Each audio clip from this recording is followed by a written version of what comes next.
Hey guys, AquaUF here, back with another video, and today I'm going to be talking about Final Fantasy XIV and the expansion that is going to be coming out soon for it, Stormblood. Now, I've been playing, I started playing Final Fantasy maybe, I'd say 3 months ago or so, give or take, and, I kind of played it, got to about level 8, and then stopped. But then I've recently gotten back into it, and now I'm around level 20, and it's so fun. There's just so many things that are amazing about it, and it's really come a long way since it first started out, because it did have quite a rough launch, as many people will tell you.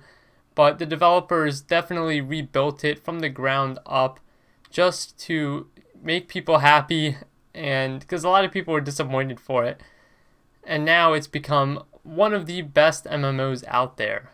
So to go over some things I like about it is, first of all, the way they handle classes.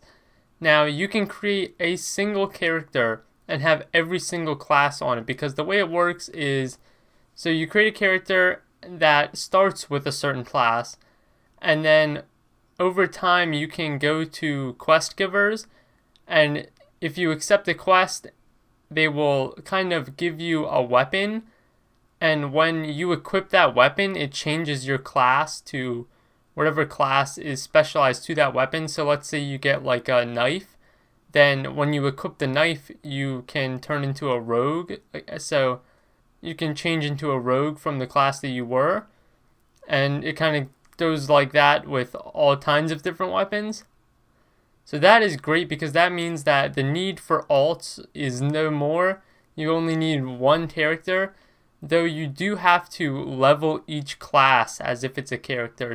So I start out with one class, and then I get to level 20. Then let's say I pick up another class along the way. I'm going to have to start at level 1 from the new class. So you're going to have to go back to a lower leveling area and then re-level that class back up. But it's still better, I think, than just having a completely new character, because things like achievements or item sets would still be on the same character, so I think it kind of evens out there. Now, second of all, they have player housing, which is something that World of Warcraft, which is the game that I mostly came from, does not have, and I think that pretty much all MMOs should have it, and most of them do, especially the big ones like Black Desert Online, WildStar, ESO, and then obviously Final Fantasy. So player housing is great, especially the way that Final Fantasy handles it, where it sort of has housing residency areas. And this allows people to have a place of their own in the world and sort of customize it how they want, which I think is really important, because one of the main things I even play MMORPGs for is the customization. So that definitely plays a big part in it. Now the third thing I'm going to say is the overall graphics and art style of it. The game is fairly old. It was released in 2010, so that's about 7 years ago that it was released.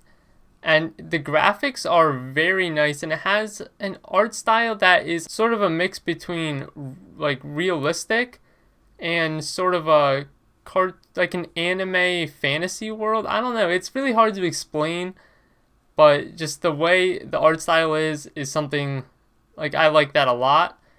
And the graphics are, from what I've noticed, very optimized. I played in max settings, and I don't notice any sort of bad frame rate or anything, but I haven't really measured it. That's just from playing. But I am going to be recording footage for this video of Final Fantasy XIV, so I guess when my little HUD comes up when I'm recording, it'll show me the FPS, and then I can check it from there. But as far as I know, I can play it on max settings without a performance, a major performance decrease to the point where it creates a problem. So that's a thumbs up for me.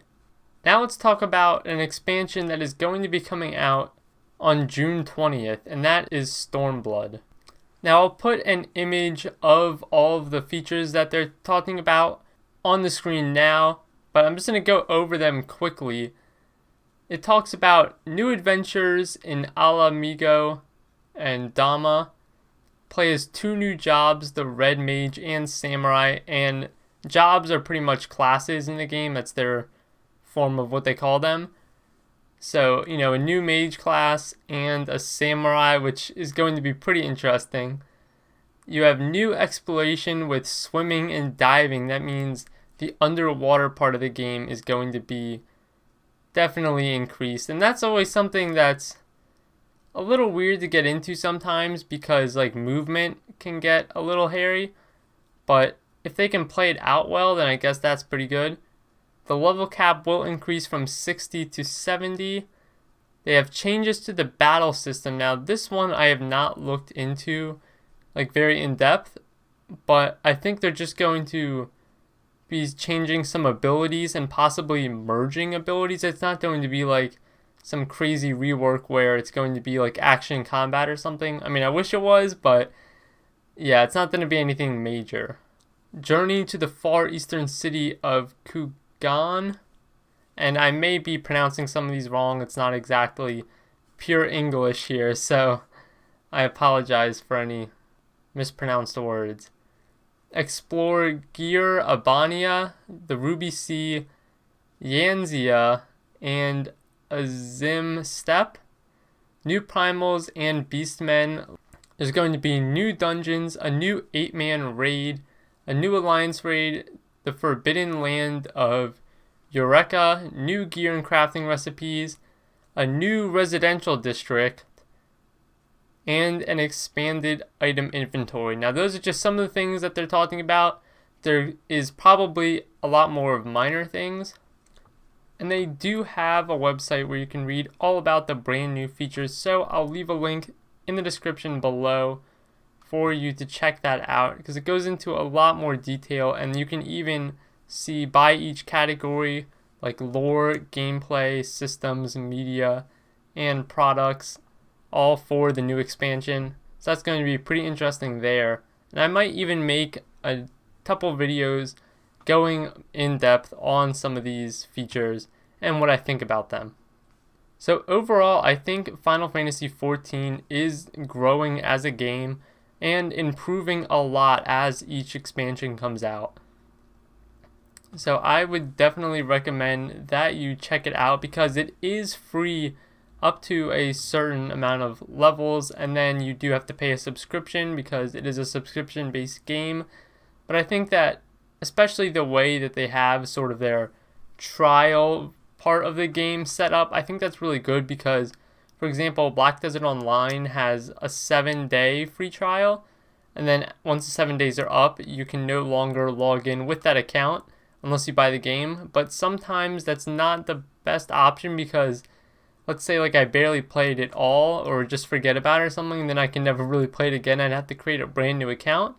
But for something like World of Warcraft and Final Fantasy where it's to a certain level, I think that's great because like for me, I haven't exactly bought a subscription yet and I'm just playing sort of the trial version, but I can still really figure the game out and get a good experience playing it to decide if I want to pay money for it.